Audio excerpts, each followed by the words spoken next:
If my magazine was an international magazine, it would be much easier to join a conglomerate like Bauer Media, IPC Publishing, or Future Publishing, as they have a lot more access to things that could enhance the popularity of my magazine. For example, cross-promotion through other magazines from the same company could advertise Interloped, which could bring in new buyers.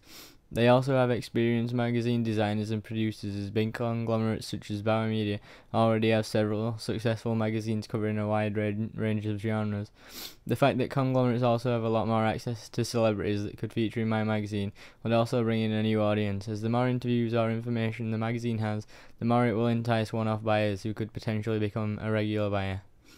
However, as my magazine will only be available to the local area, being part of a conglomerate could take away some of the personalization that I have tried to create, as it would be dictated by the owner of the conglomerate, who would probably want the magazine to have a national reach. This means the magazine would be much more general, so it would target the entire of the UK rather than a specific area. It would also make some. However, if I created my magazine independently, these features could be included.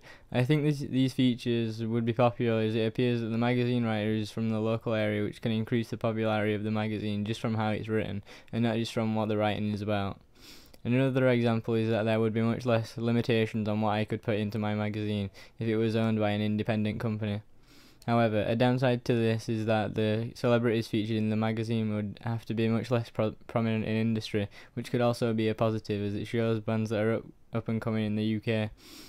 They would be sold in places like local gig venues, at festivals, DVD, CD and gaming shops, any corner shops, as the magazine is reasonably cheap and it is a music magazine. It would be more convenient to be sold at places that are based on music.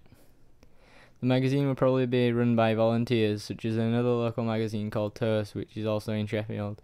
Toast is an independent company, but the articles are written by volunteers. Even the images are taken from a photo library, which is an online archive where you can buy images, and used as the only alternative would be to set up a photo shoot with a band, which would be a lot more expensive than buying them online, and local magazines run by volunteers have a very limited budget.